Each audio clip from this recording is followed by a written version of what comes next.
Syllabus change होने के wait में कि कब डिक्लेयर होगा, कब डिक्लेयर होगा, कब डिक्लेयर होगा, बच्चे अपनी पढ़ाई को होल्ड ना कर दें या रोक ना दें, इसलिए मेरा यह उद्देश्य था कि इस क्लास को बनाया जाए जिससे कि बच्चे अपनी पढ़ाई को ना रोकें।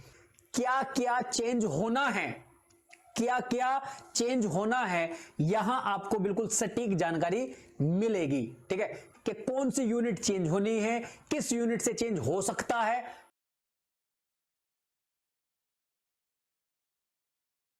हेलो साथियों, वेलकम टू शिक्षा एम्पायर यूजीसी नेट। मैं अली एक बार फिर से आप सभी का स्वागत करता हूं आपके अपने परिवार शिक्षा एम्पायर यूजीसी नेट में। तो साथियों, जैसा कि आप सभी को पता है, अपने चैनल पर, इस चैनल पर, शिक्षा एम्पायर चैनल पर हम पेपर 1 बहुत पहले शुरू कर चुके हैं, जिसमें हम कुछ यूनिट्स भी एग्जाम से पहले कवर कर चुके थे। और आज से हम एक नई शुरुआत करने वाले हैं जिसमें हम स्टार्ट करेंगे जो पेपर 2 में हिंदी सब्जेक्ट होता है। पेपर 2 में जिन बच्चों का हिंदी सब्जेक्ट है वो हमसे जुड़ सकते हैं, क्योंकि डिटेल में बिल्कुल जीरो से स्टार्ट करेंगे और शिखर तक लेकर जाएंगे। कहते हैं कि शून्य से शिखर तक हमें पहुंचना है। कहां से पहुंचना है? शून्य से शिखर तक, यानी कि बिल्कुल बेसिक से। जिन बच्चों ने फर्स्ट पेपर की क्लासेस देखी होंगी उनको पता होगा कितने डिटेल में, बिल्कुल स्टार्टिंग से हमने क्लासों को शुरू किया है। और आज से हम हिंदी का जो पाठ्यक्रम है, हमारा पेपर 2 में जो हिंदी का पाठ्यक्रम होता है, उसको हम पढ़ना शुरू करेंगे। लेकिन उससे पहले मैं एक डिस्कशन ये करना चाहता हूं तुमसे कि देखो, पहली बात तो ये, पेपर हमारा हो गया है। ठीक है, हिंदी का जो पेपर था वो 11 तारीख में था। ठीक, हिंदी वालों का पेपर हमारा 11 तारीख में था, पेपर हो चुका है। और पेपर का जो लेवल था, आप सभी ने दिया होगा पेपर, वो पता भी होगा आप सभी को क्या क्या पेपर का लेवल रहा है। हर बार एनटीए एक नया चेंज ला रहा है एग्जाम में, और इस बार तो पूरा ही सिलेबस चेंज होने वाला है। ठीक है, पूरा ही सिलेबस चेंज होने वाला है। और क्या क्या चेंज होना है, क्या क्या चेंज होना है, यहां आपको बिल्कुल सटीक जानकारी मिलेगी। ठीक है, क्या क्या चेंज होना है, सभी जानकारी मिलेगी कि कौन सी यूनिट चेंज होनी है, किस यूनिट से चेंज हो सकता है। ठीक है, और कौन सी चेंज यूनिट नहीं होनी है, यहां अब तुम्हें बिल्कुल सटीक जानकारी मिलने वाली है।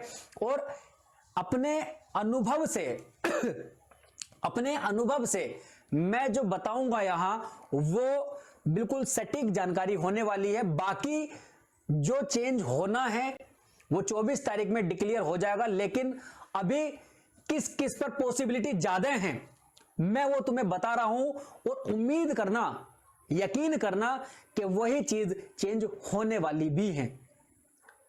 ठीक है, अभी हम पॉसिबिलिटी के अनुसार चलेंगे।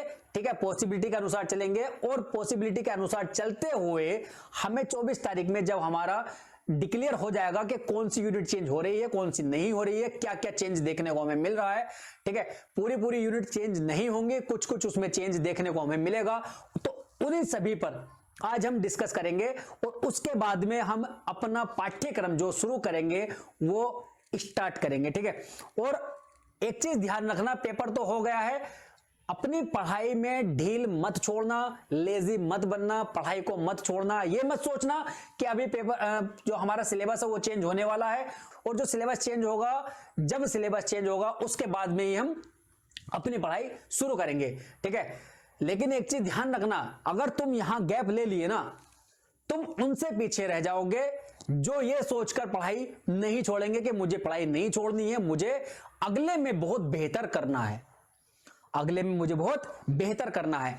तो हमेशा यह सोचकर काम करना कि मुझे सबसे बेहतर चलना है, मुझे सबसे बेहतर निकलना है। भीड़ से कब अलग निकलोगे? भीड़ से तब अलग निकलोगे जब तुम्हारी कंटिन्यूटी नहीं टूटेगी। लगातार तुम किसी चीज को करते रहोगे तो वहां तुम सबसे बेहतर सामने निकल कर आते हो।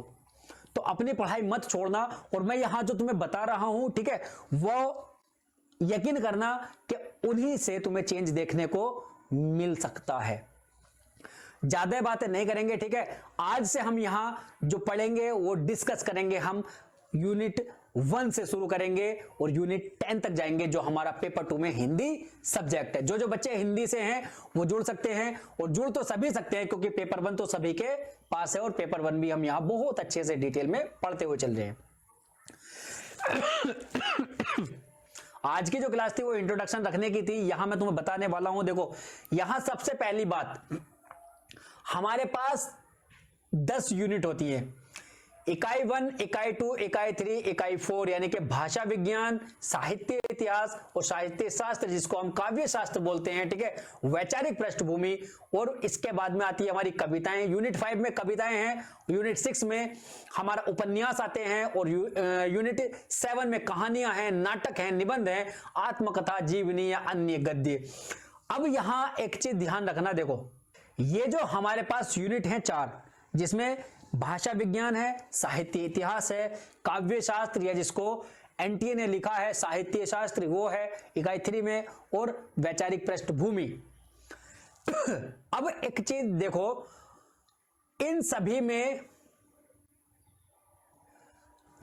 में मुझे नहीं लगता कि कोई चेंज होने वाला है।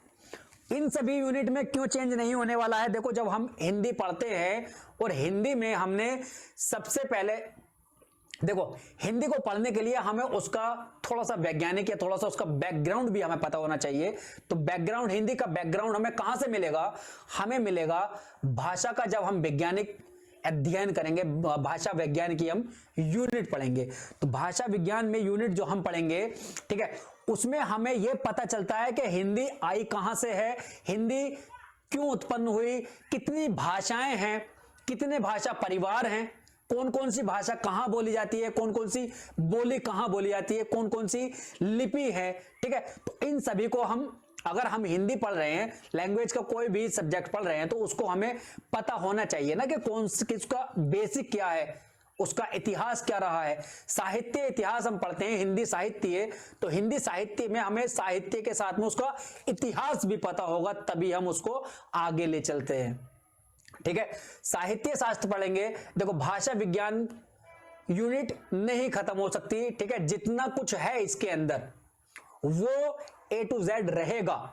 कोई चीजें बढ़ सकती हैं, घट नहीं सकती। ऐसा हो सकता है जो व्याकरण वाला पोर्शन है, व्याकरण का बहुत छोटा सा पोर्शन आता है इसमें, ठीक है, और उसको थोड़ा बढ़ा दिया जा सकता है या उसको घटा दिया जा सकता है, ठीक है, बस इतना हो सकता है। बाकी जो इतिहास है भाषा का वो नहीं जा सकता, ठीक। अब दूसरी बात है साहित्य इतिहास।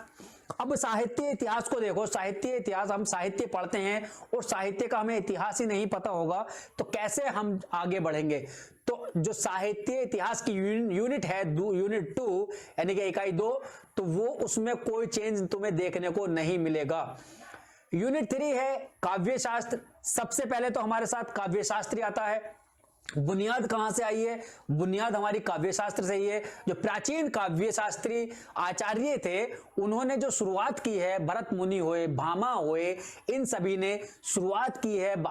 तो उस समय, प्राचीन समय में लिखना नहीं होता था, नाट्य कला ज्यादा होती थी। नाटक के अनुसार अपने विचारों को या अपने जो भी कविताएं हैं, जो भी नाटक हैं, अपनी इंफॉर्मेशन को नाटकों के द्वारा पब्लिक तक, जनता तक पहुंचाया जाता था। तो उसी को धीरे धीरे बढ़ाते हुए आगे आचार्यों ने इसमें कुछ बदलाव किए हैं, तो हम उसको सभी को पढ़ते हैं। हमारा भारतीय काव्य शास्त्र है, पाश्चात्य काव्य शास्त्र है, इसमें भी कोई चेंज तुम्हें देखने को नहीं मिलेगा, क्योंकि हमारा साहित्य इतिहास, जो कि हम हिंदी साहित्य जो पढ़ते हैं ना, उसमें जो काव्य शास्त्र है, जिसको हम साहित्य शास्त्र यहां लिखे हुए हैं, ठीक है, वो हमारे पूरे सब्जेक्ट की बैकबोन है। क्या है? रीढ़ की हड्डी है, बेस तो वही है सारा, ठीक है। आगे हम कविताएं पढ़ेंगे, कहां से पढ़ेंगे? जब तक हमें काव्य शास्त्र के सारे सिद्धांतों का नहीं पता होगा तो हम कविता नहीं पढ़ सकते। अलंकार होते हैं, रस होते हैं, ठीक है, रस होते हैं, रीति संप्रदाय है, ये सब संप्रदाय है, हम धीरे धीरे इनको पढ़ते हैं और उन्हीं को हम आगे कविताओं में यूज करते हैं। उपन्यास को पढ़ते हैं, कहानियों को पढ़ते हैं, गद्यों को पढ़ते हैं, ठीक है। तो हम यहां तक पढ़ते हैं, इसको सभी को पढ़ते हैं, तो ये सब हमारे जरूरी है, ये चेंज नहीं हो सकते। इकाई 4 है वैचारिक पृष्ठभूमि है। वैचारिक पृष्ठभूमि यानी कि किस विचारक का क्या क्या विचार रहा है, साहित्य में किस विचारक का क्या योगदान रहा है, उसको हम इसमें पढ़ते हैं। तो इन चारों यूनिट से तुम्हें बहुत बड़ा चेंज नहीं देखने को मिलेगा। बहुत बड़ा क्या, मुझे जो उम्मीद है वो इसमें ना के बराबर चेंज देखने को मिलेगा, जिससे कि तुम्हें कोई फर्क नहीं पड़ने वाला इन यूनिट पर। तो मेरा जो उद्देश्य था इस क्लास को लाने का वो ये था कि सिलेबस चेंज होने के वेट में कि कब डिक्लेयर होगा, कब डिक्लेयर होगा, कब डिक्लेयर होगा, बच्चे अपनी पढ़ाई को होल्ड ना कर दें या रोक ना दें। इसलिए मेरा यह उद्देश्य था कि इस क्लास को बनाया जाए जिससे कि बच्चे अपनी पढ़ाई को ना रोकें और पढ़ाई लगातार करते रहें और आगे अपनी मेहनत बरकरार रखें। तो अभी तुम इन 4 यूनिट पर काम करना बिल्कुल मत छोड़ना, इनको बिल्कुल बहुत अच्छे से डिटेल में पढ़ते चलो, क्योंकि तुम्हें उन सभी से आगे जाना है, उन सभी से अलग दिखना है जो अभी ये सोचकर बैठेंगे कि मुझे अभी डिक्लेरेशन के बाद में पढ़ाई शुरू करनी है। तो ये 4 यूनिट है। इसके बाद में यूनिट आती है हमारी, देखो ये है, जैसे कि हमारे पास इकाई 5 है, इकाई 6 है, यानी कि कविताएं, उपन्यास, कहानियां, नाटक, निबंध, आत्मकथा। देखो बड़े बदलाव जो देखने को मिलेंगे ना, इन बदलाव तुम्हें इन यूनिट में तुम्हें देखने को मिलेंगे। जैसे कि कविताएं हैं, कविताएं जो अभी हैं, जो अभी कविताएं तुम्हारे सिलेबस में लगी हुई हैं, हो सकता है उनको चेंज कर दे। ठीक है, जो उपन्यास हैं, जैसे कि हमारे पास देवरानी जेठानी की कहानी वाला उपन्यास है, ठीक है, परीक्षा गुरु उपन्यास है, गोदान उपन्यास है, बाणभट्ट की आत्मकथा है, ठीक है, और उसके बाद में हम चलेंगे आगे धीरे धीरे ऐसे, जैसे कि हमारा मैला आंचल है, झूठा सच है, तमस है और राग दरबारी है। ये सभी जो उपन्यास हमारे सिलेबस में लगे हुए हैं, इन सभी को चेंज कर सकता है, क्योंकि इनके बदले कोई और उपन्यास डाल सकता है। तो अभी ये सब क्या है, देखो ये है हमारी टेक्स्ट वाली यूनिट है, जिसमें हमें बुकों से कहानियां, उपन्यास, नाटक, निबंध ये सब पढ़ना होता है टेक्स्ट में। ठीक है, एक कहानी के तौर पर बड़ी बड़ी बुकें पढ़नी होती हैं। ठीक है, और एक चीज देखा होगा, अभी जो फिलहाल एग्जाम हो रहा है ना, उनमें इन सभी से ज्यादा क्वेश्चन तुम्हें देखने को मिल रहे हैं। किसने कौन सी बात कही है, कहां कौन सी बात कही गई है, किसका किससे संबंध है उपन्यास के अंदर, तो ये सभी यहां देखने को मिल रहे हैं। कहानियां हैं, जैसे कि हमारी सबसे पहली कहानी जो आती है उसमें कौन सी, बंग राजेंद्र बाला घोष बंग महिला की कहानी है। चंद्रदेव से मेरी बातें 1904 में लिखी गई है, सरस्वती पत्रिका में उसको प्रकाशित किया गया है, वो है कहानी। उसके बाद में आती है हमारी दुलाई वाली, या फिर दुनिया का सबसे अनमोल रतन। उसके बाद में धीरे धीरे हम चलेंगे, कानों में कंगना है, ईदगाह है, ठीक है, तो पिता है, परिंदे है, बहुत सारी कहानियां हैं, अमृतसर आ गया, चीफ की दावत, ये सब कहानियां हैं। तो इन सभी में तुम्हें चेंज देखने को मिल सकता है। हो सकता है इनके जगह किसी और को यहां स्थान मिल जाए, किसी और कहानी को स्थान मिल जाए। तो ये जो टेक्स्ट वाली जो यूनिट है हमारी 4, 5, 6, 7, 8, 9, 10, इन सभी में तुम्हें बड़े बड़े बदलाव देखने को मिल सकते हैं। लेकिन जो शुरुआती यूनिट है, ठीक है, शुरुआती, इन सभी को तुम अभी होल्ड कर सकते हो जब तक तुम्हारा डिक्लेरेशन नहीं हो रहा है। लेकिन जो शुरुआती यूनिट है, इन पर काम करना बिल्कुल मत छोड़ना। ठीक है, इन पर काम करना बिल्कुल मत छोड़ना। हम जो शुरू करेंगे, सबसे पहली यूनिट भाषा विज्ञान को शुरू करेंगे। ठीक है, अब भाषा विज्ञान को शुरू करेंगे। ठीक है, लाइक शेयर सब्सक्राइब जरूर करो, पहले जरा जल्दी से लाइक करो, शेयर करो, सब्सक्राइब करो। जितने तुम्हारे हिंदी वाले दोस्त हैं, हिंदी वाले साथी हैं, उन सभी के पास तक ये क्लास पहुंचनी चाहिए। बिल्कुल जीरो से हम शुरू करेंगे इसको, इकाई 1 से, भाषा विज्ञान से।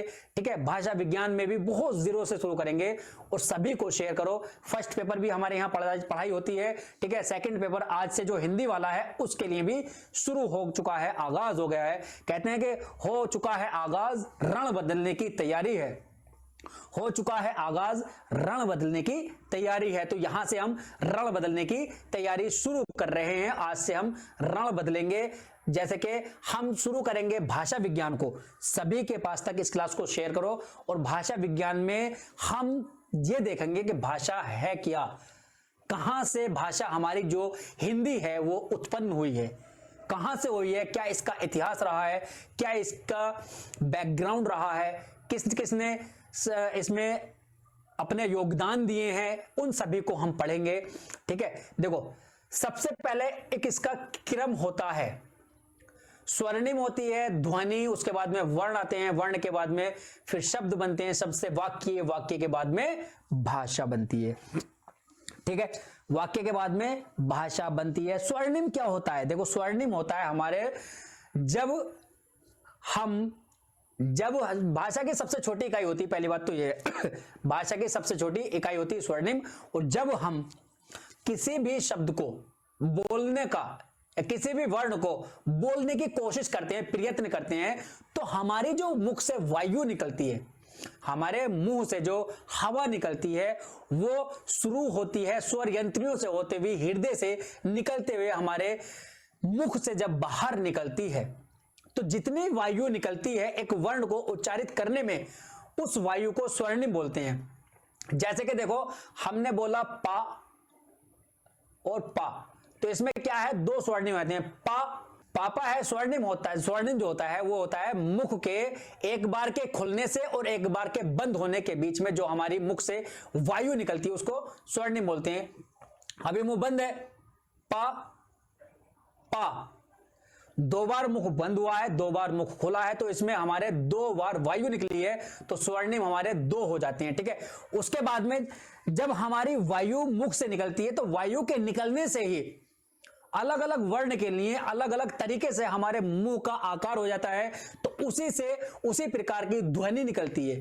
पा, हमने बोला पा, निकल क्या रही है, वायु निकल रही है, लेकिन हमारे मुख के आकार से, हमारे मुख की एक्टिविटी से या क्रियाओं से हमारी वो ध्वनि अलग निकल जाती है। हमने बोला बा, हमने बोला सा, शा, तो ये सब क्या है, सा भी कितने प्रकार के होते हैं, सा, शा, शा, ये इस तरह से होता है, अलग अलग आवाज निकलती है इनकी। देखने में तुम्हें लगेगा कि एक सा है, ठीक है, कुछ बच्चों से, कुछ लोगों से नहीं बोला जाता है शा, शा, सा, इनमें अंतर भी नहीं होता है। तो ये बहुत प्रैक्टिस की चीजें हैं। ठीक है, तो तुम्हें पता होना चाहिए कि जो हम वायु निकालते हैं, वायु से हमारी ध्वनि निकलती है। अब जब ध्वनि निकलती है, हमने पा बोल दिया, ठीक है, हमने बोला का, चलो मान लो, चलो का से शुरू करते हैं हम। ठीक है, अब हमने बोला का, ठीक है, का ध्वनि निकली हमारे मुख से, उसके बाद में जब ध्वनि निकल गई, स्वर्णिम भी हो गया, ध्वनि निकल गई, तो अब उस ध्वनि को हम कुछ प्रतीक देंगे, कुछ सिंबल देंगे। जैसे कि हमारे यहां ये सिंबल दिया था, हिंदी में जो सिंबल दिया था का ये दिया था। ठीक है, अब इंग्लिश में ये वाला सिंबल दिया था, चाइनीज में जाकर देखो तो हो सकता है कुछ इस प्रकार से दिया जाएगा। ठीक है, पता नहीं है मुझे किस प्रकार से, लेकिन मैं एक अंदाजा बता रखा हूं, इस तरह से उनकी लैंग्वेज ऐसी होती है ना कुछ, तो हो सकता है इनमें से कुछ हो सकता है, पक्का नहीं है। ठीक है, तो हर भाषा के लिए, हर भाषा परिवार में हर ध्वनि के लिए अलग प्रतीक दिया गया है, और उस प्रतीक को हम क्या बोलते हैं, वर्ण बोलते हैं। ध्वनि के बाद में जो वर्ण निकलता है, ठीक है, ध्वनि के बाद में जो वर्ण निकलता है उसको प्रतीक से इंडिकेट किया जाता है। जैसे कि का बोला, हमारे पास ये आ गया। ठीक है, हमने आ बोला तो हमारे पास हिंदी में ये आ गया। ठीक है, हमने अगर इंग्लिश में जाएंगे तो ऐसे आ जाएगा, उर्दू में जाएंगे तो अलिफ इस तरह से बन जाएगा, आ और बा इस तरह से बन जाएगा। तो ये क्या है, ये सब प्रतीक हैं, जो वर्ण है। ठीक है, वर्णों के मेल से जब कई प्रकार के वर्ण अलग अलग मिल जाते हैं, तो उनसे हमारा शब्द बनता है। जैसे कि का, मा और ला, तो इनसे मिलकर एक शब्द बन गया कमल। ठीक है, इनसे मिलकर एक शब्द बन गया कमल। और कमल, इन सभी जो शब्द होते हैं, जैसे कि वर्णों के मेल से शब्द बना है, शब्दों के मेल से हमारा वाक्य बनेगा। मुझे बाजार जाना है, मुझे एक शब्द हो गया, बाजार दो शब्द हो गए, जाना तीन शब्द हो गए, है चार शब्द हो गए। तो इन सभी से हमारा वाक्य बनेगा। अब वाक्यों के मेल से कई वाक्यों को मिला करके हमारी भाषा बनती है। तो इस तरह से हमारी भाषा आती है। ठीक है, आज की क्लास हम यहीं तक रखेंगे। अगली क्लास में इसका वैज्ञानिक तरीके से हम विभाजन देखेंगे, किसका, भाषा विज्ञान का। किसका, भाषा विज्ञान का हम बहुत पृष्ठभूमि को शुरू करेंगे। अभी मैंने थोड़ा सा इसका एक क्रम बताया है, इसमें एक क्रम और आता है। जैसे कि देखो मैं अगले पेज पे देता हूं, जैसे ये स्वर्णिम, ध्वनि, वर्ण थे ना, तो इसके बाद में जो एक भाषा लिपि का जो क्रम होता है, लिपि का क्रम क्या होता है, सबसे पहले चित्रलिपि आती है। ठीक है, चित्रलिपि के बाद में आती है हमारी क्या, प्रतीक लिपि। प्रतीक लिपि के बाद में भाव लिपि। ठीक है, भाव लिपि के बाद में आती है हमारी क्या, ध्वनि लिपि। ठीक है, चित्रलिपि, प्रतीक लिपि, भाव लिपि और ध्वनि लिपि। ध्वनि यहां तक आती है, ठीक है। यहां के बाद में फिर हमारे दो शब्दों में आता है, यहां से दो आते हैं, एक अक्षरात्मक लिपि और दूसरी आती है हमारी क्या, वर्णनात्मक लिपि, ठीक है। ये लिपि का क्रम है। चित्रलिपि आती है सबसे पहले, भाव लिपि आती है, प्रतीक लिपि, फिर भाव लिपि, फिर ध्वनि लिपि, और उसके बाद में दो जगह डिवाइड होती है ये। एक में आता है अक्षरात्मक लिपि, दूसरी आती है वर्णनात्मक लिपि, ठीक है। लेकिन हमारी जो देवनागरी लिपि है वो कौन सी है, अक्षरात्मक लिपि है। और भारत की जितनी भी लिपियां हैं वो सारी कौन सी हैं, अक्षरात्मक लिपियां हैं, ठीक है।